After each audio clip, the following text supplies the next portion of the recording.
Welcome everyone to another Expansion Team episode.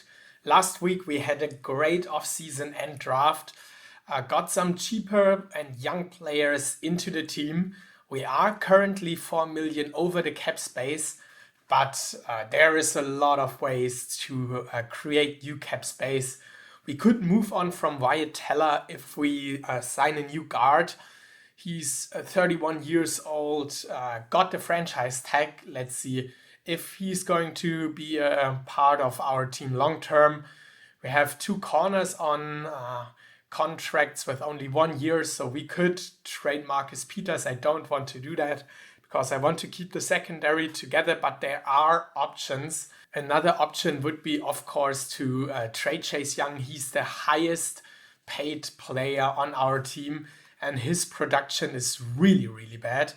Last year he had only 1 sack for us, a lot of hurries, but yeah, not really the impact I signed him for.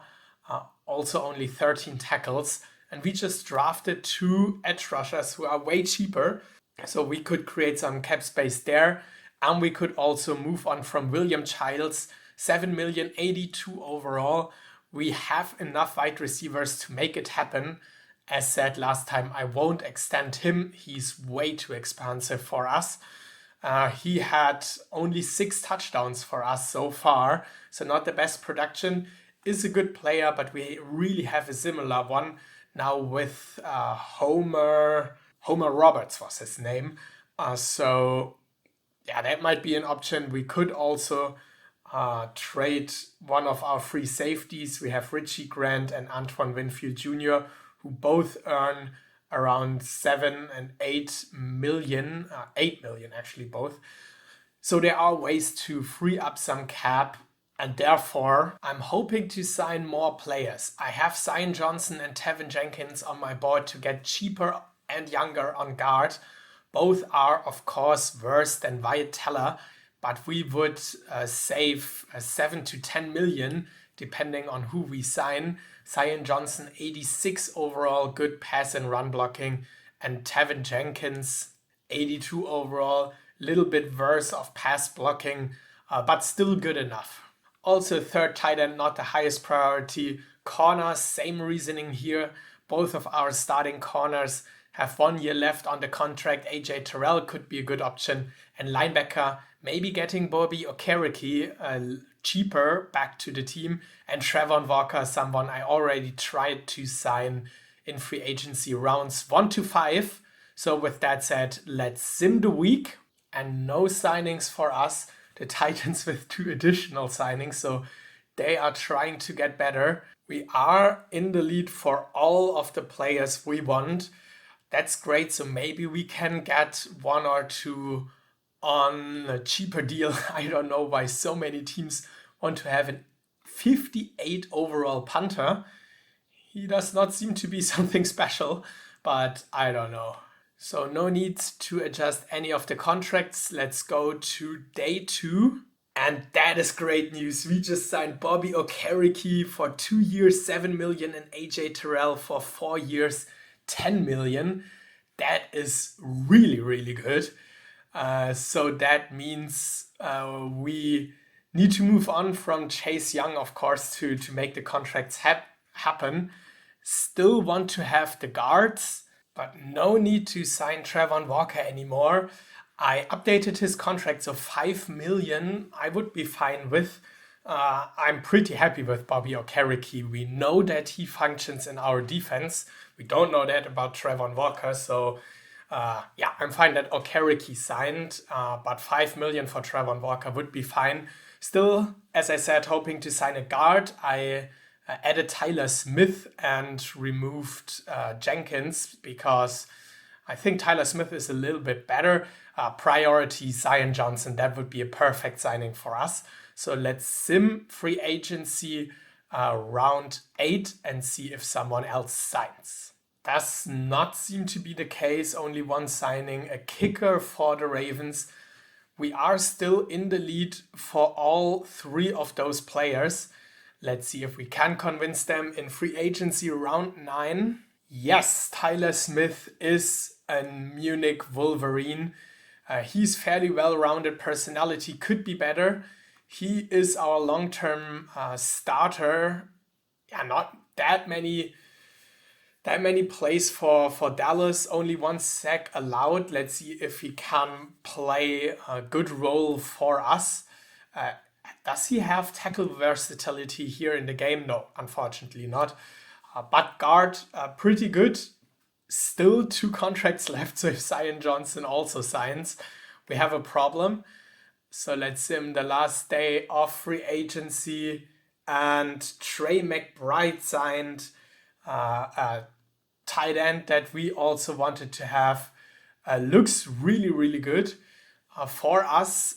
So with that, we need to still create some cap space. I will look out for a trade for Chase Young, 31 million that we need to clear up.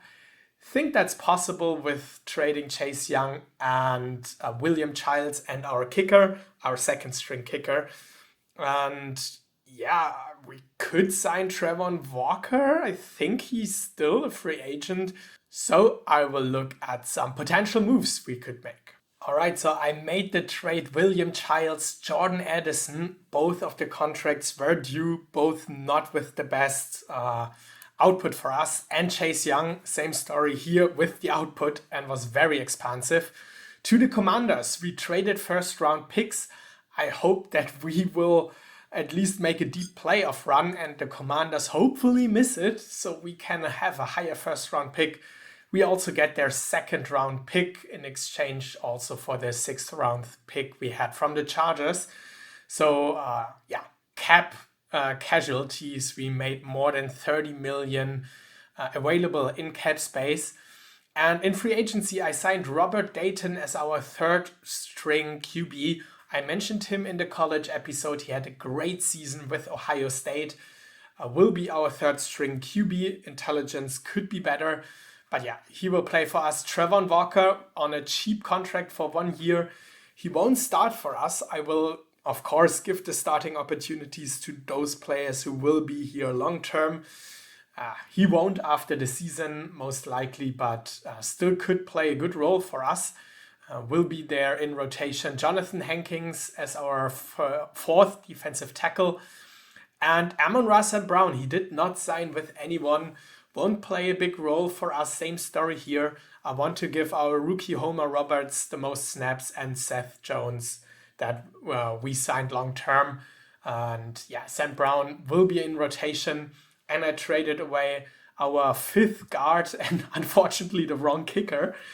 So we just signed Evan McPherson and unfortunately I traded him away. But does not matter too much because our kicker is actually really good despite having the worse ratings. He's better than Evan McPherson. So maybe not that bad that I traded away the wrong kicker. And something I wanted to show you, because I signed some good free agents, I mean, I could build a super team. There are so many really, really good free agents available.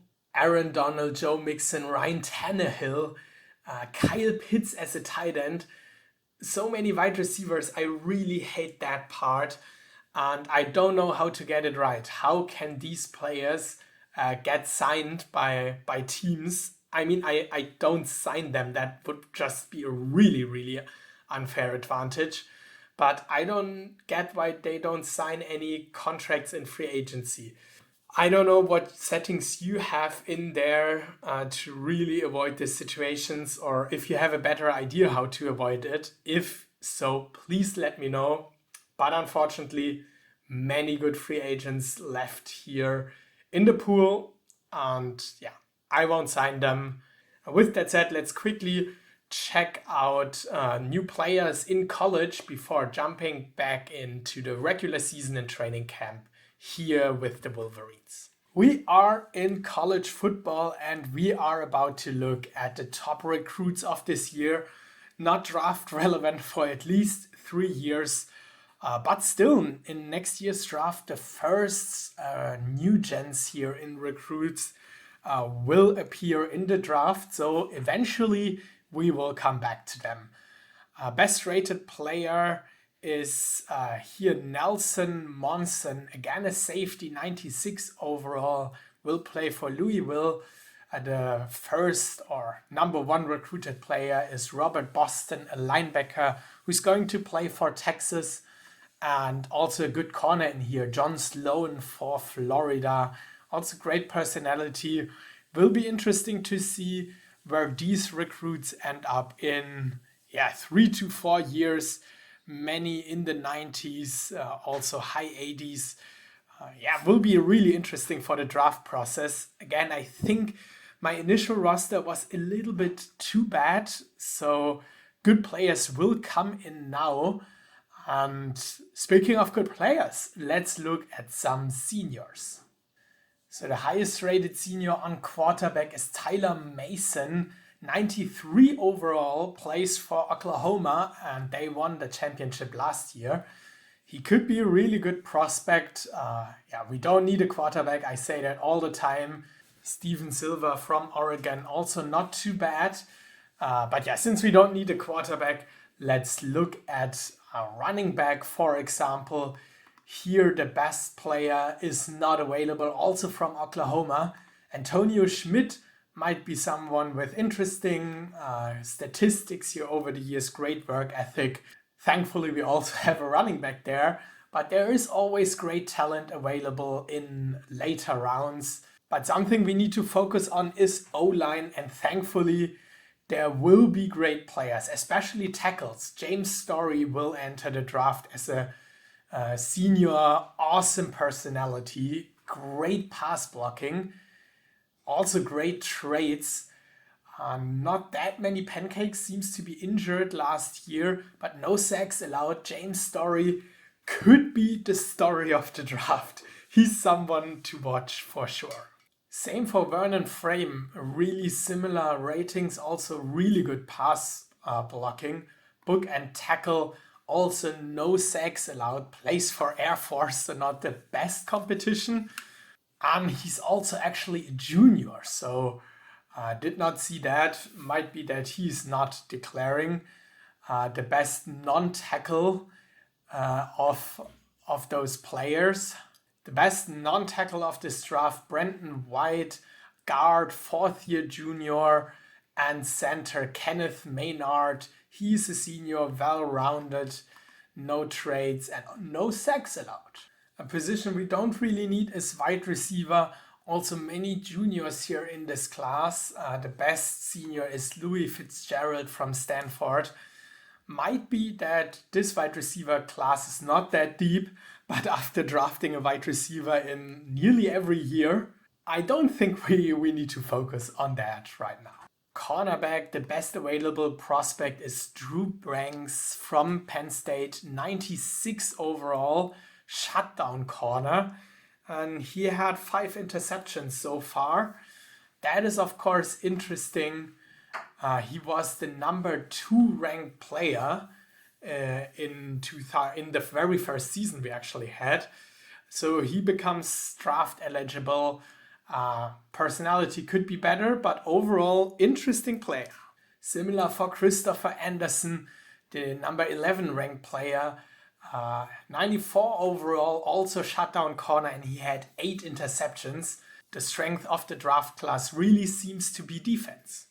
The key position for our team is linebacker, and there are also really interesting ones available. Franklin Warden, he's a 4th-year junior, so might not declare. Great traits, not the best stats, honestly. But looking at another player, Jeremiah Alexander, he is a 5th-year senior, so will be a little bit older for the draft, but awesome personality. No traits, unfortunately. 6 sacks, 1 interception. That's fine, but could be better. Defensive tackles, just a look, 2 seniors, Gary Rivera and Walter Newman, are available. Let's see how they turn out. Not the most impressive stats, but there seems to be some talent on defense.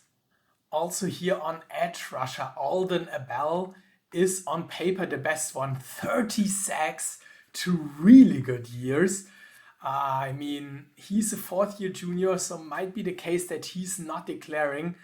But I mean, the edge class seems to be really good. 12 sacks only for him, but the talent really is down here. In the 89s, Joshua Dooley from Oklahoma, someone I really had a circle on for the last 2 or 3 years. He came into the league number 28th ranked. He has an awesome personality, not the best skills ratings here, no traits, but I mean, outstanding sack numbers. 65 sacks in 3 seasons. Will be interesting to see where he plays or how he plays as a senior. Also, the other stats are just out of this world. He's an awesome, awesome player. And I'm really intrigued to see where he goes in the draft because his overall is not that high and he has great production. Someone to, of course, keep an eye on. Safety, there will be some great talent in the next years. For this year, not sure. Roger Hyde, fourth year junior. Other than that, Julio James, the best player, will declare for the draft. 93 overall, 8 interceptions, 3 sacks is also really good. I really like this defensive draft class.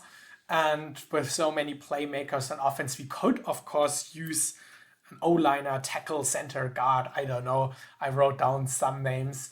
But here on defense, I think that's the real value of this draft. But thankfully, the draft is still 1 year away. Therefore, let's go back to the Munich Wolverines and win some games in the regular season first. All right, let's directly jump in. I simmed regular season. Thankfully, no notable injuries. Did actually also not check out the stats. So without further ado, let's play against the Panthers and win. I need to change the settings that the scores are visible. Again, I disabled that for the playoffs because I did not want to see that before jumping into the highlights. First win of the year against the Carolina Panthers, and I'm really excited to see how our rookies did.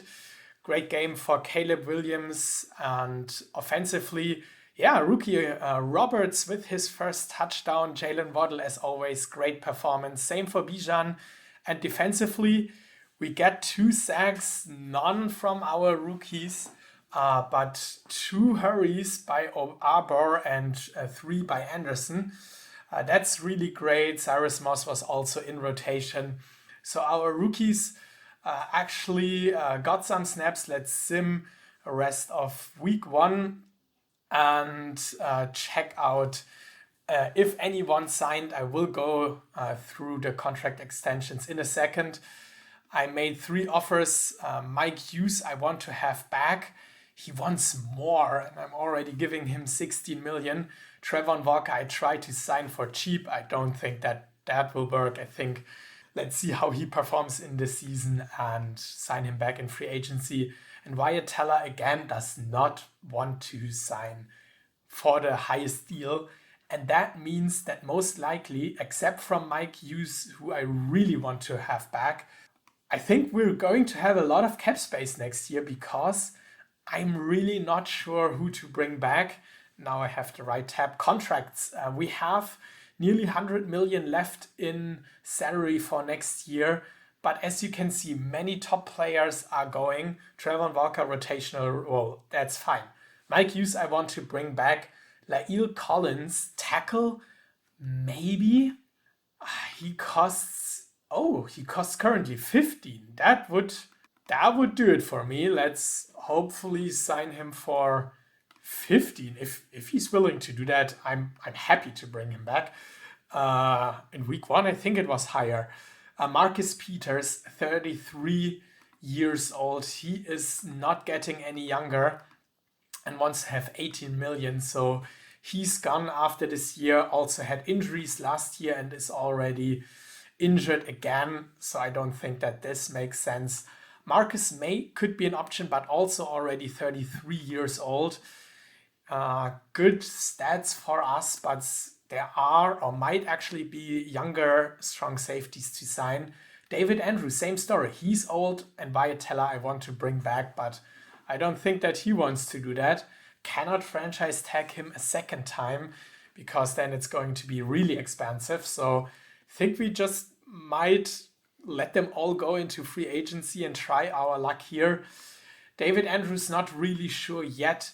He allowed too many sacks last year for 94 overall player. He is not getting any better, and that we can also see in the training camp results.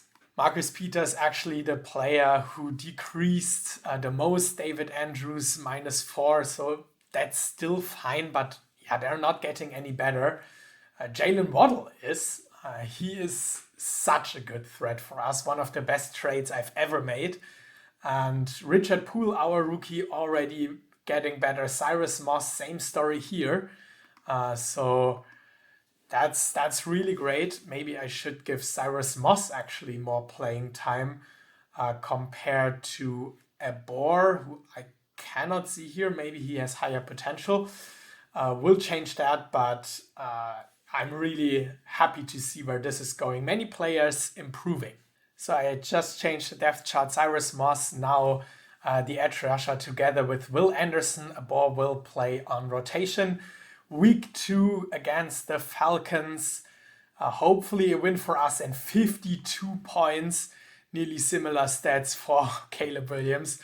But Bijan with 3 touchdowns and 181 yards. He's so amazing. Already 100 overall. Also one of the best players I ever had. All-purpose running back. I can see that. Had a great year last year and is already trying to do that again. He won Offensive Player of the Year. I think I gave that to him.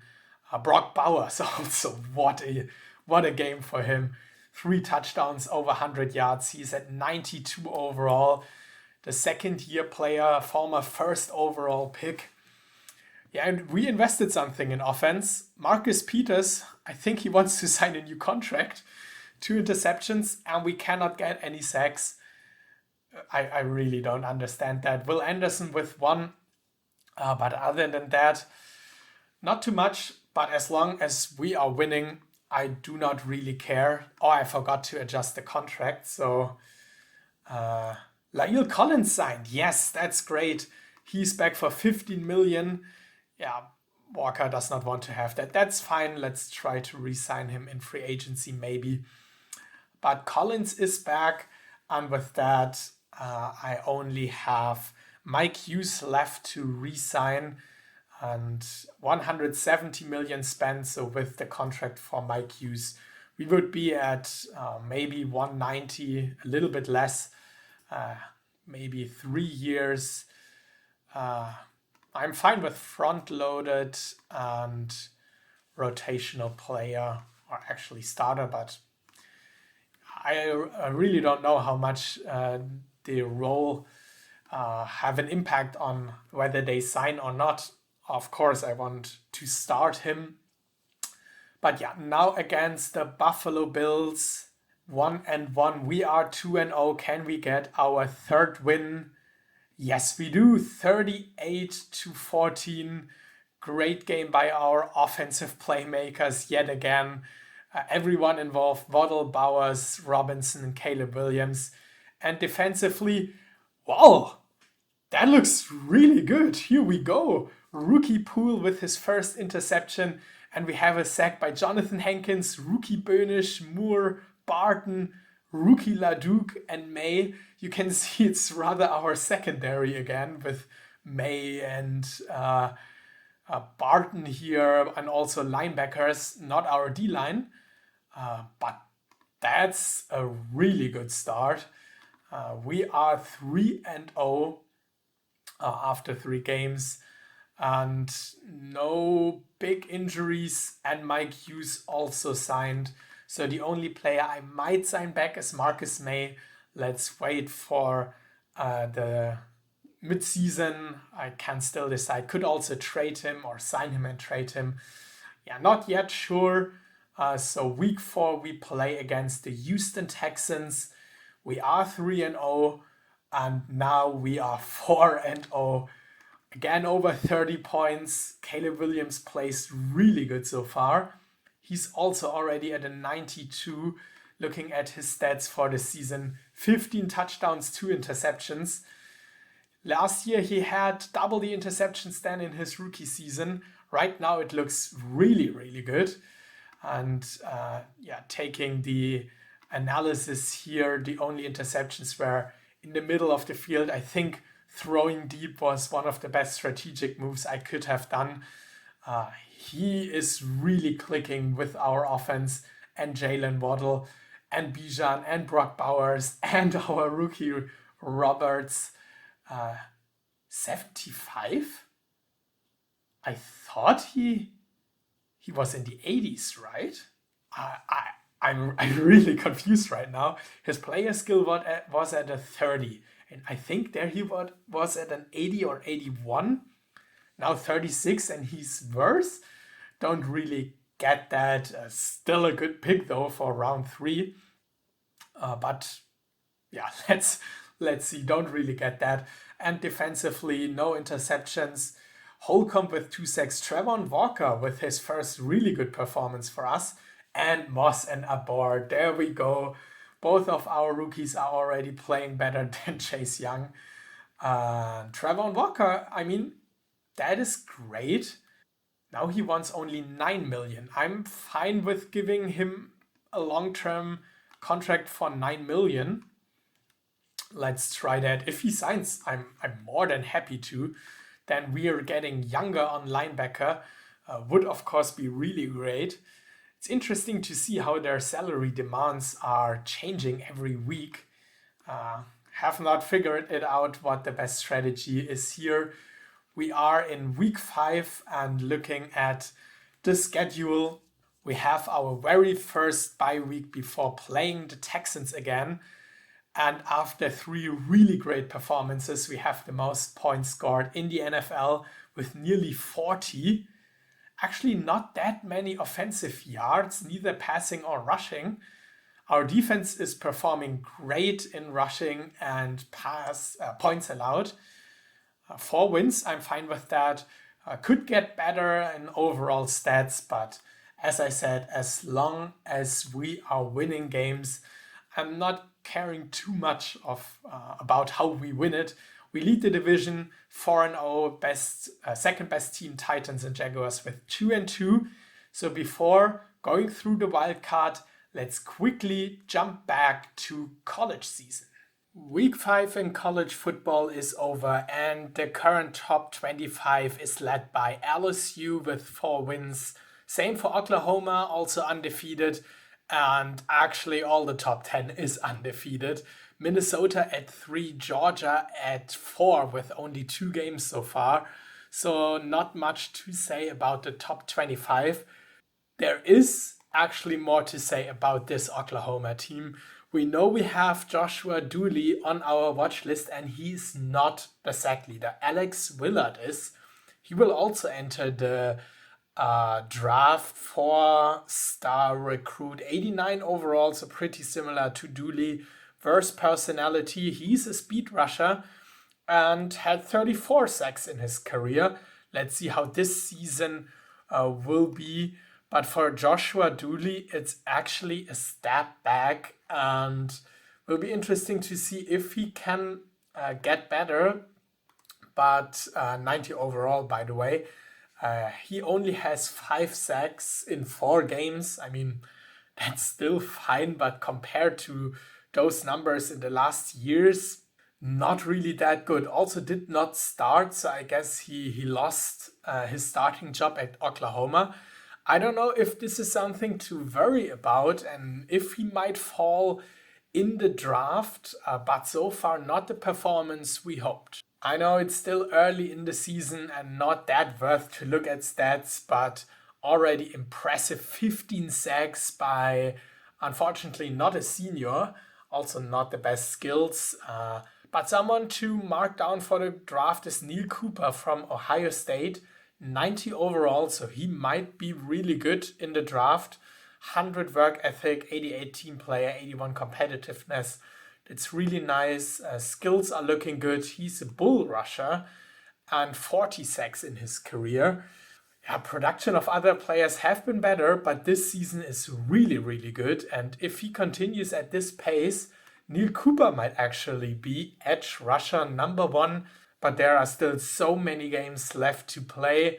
So it's rather time to get back to the NFL and finish the regular season. Let's sim week 5 and check out if Travon Walker signed. Yes, he signed! And with that, I think he's going to be a starter for us now. He's back on a long-term contract. That's really nice, so he gets a bigger role for us. I will figure that out. Okay, so Okereke had 0 sacks. Barton and Holcomb both already had some production. So Okereke will be linebacker or middle linebacker number 2. Travon Walker, linebacker number 1 in the default defense, and in the second package, he's playing as an outside linebacker to get the pressure on the QB. So I'm really happy with how we set up our team and cap space for next year. We are 4-0. We have to win this game against Houston. And we do 5-0. Our defense is scary, not that good. 27 points allowed. Offensively great this time by rookie Roberts. Is he back to 80 overall? No. But his player skill is further increasing. So I guess that was just a bug. Or 30 is the minimum or something. That's why it was at 80. Not sure. And defensively, interceptions by Terrell and Winfield, and no sacks. Maybe that's why we allowed so many points. Looking at inbox, I did not offer any new contracts, and I think we should be fine with that. We'll take a look at the beginning of next week's episode again, and maybe thinking about how to set up the team. But right now, let's play until the next bye week.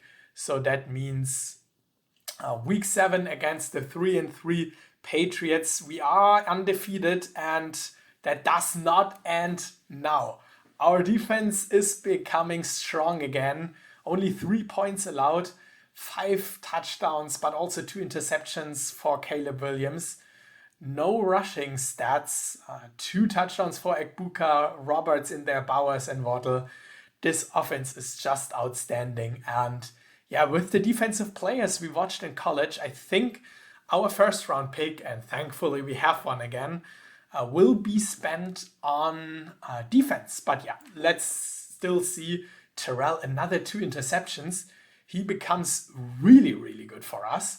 I really forgot we signed him. 4-year contract with 10 million. That's outstanding. So Marcus Peters for sure will be gone. That is no question. Terrell is really, really playing good. And Zach's Travon Walker is in here. So he's also a good player. Long-term deal. So long-term starter for us. 2 sacks already. I'm happy with the production. Most tackles for us. He can take over for Bobby Okereke, who we signed back, but who does not seem to be an impact here. Not in the stats. 1 sack by Cody Barton, as always. But yeah, Okereke is maybe just past his prime, so good that we replaced him. I'm honestly really happy how it goes here with the team building, with setting up the team. It's one of the most fun teams. Of course, contract extensions for Caleb Williams and Bijan Robinson will be a horror for our cap. And we are now 7-0. But right now we are still in win now mode, and we really show why. Scary 2 interceptions, but Brock Bowers and Roberts are really performing so far. 2 sacks by Travon Walker, Holcomb, Peters, Abor, Barton, Anderson, Moss. I think we just have the breakout games where everything works, and Moss and Abor just want to do everything together, and both get sacks. Yeah, really happy. Week 9, I think that is our bye week. So I will check that in a second. No injuries. That is good.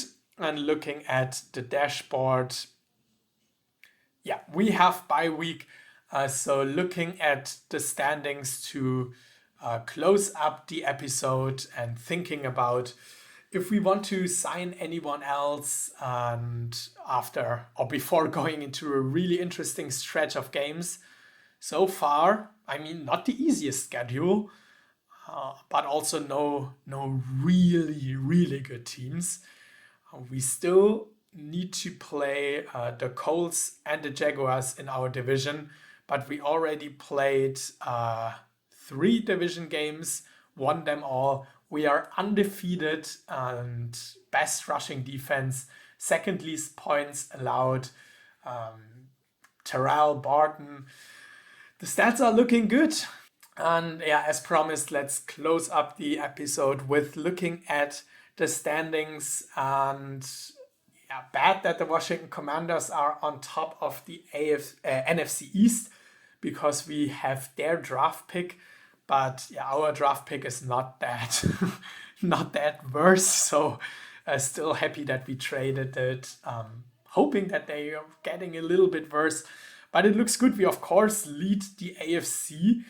But the LA Chargers also undefeated and also Cleveland Browns with a great season so far.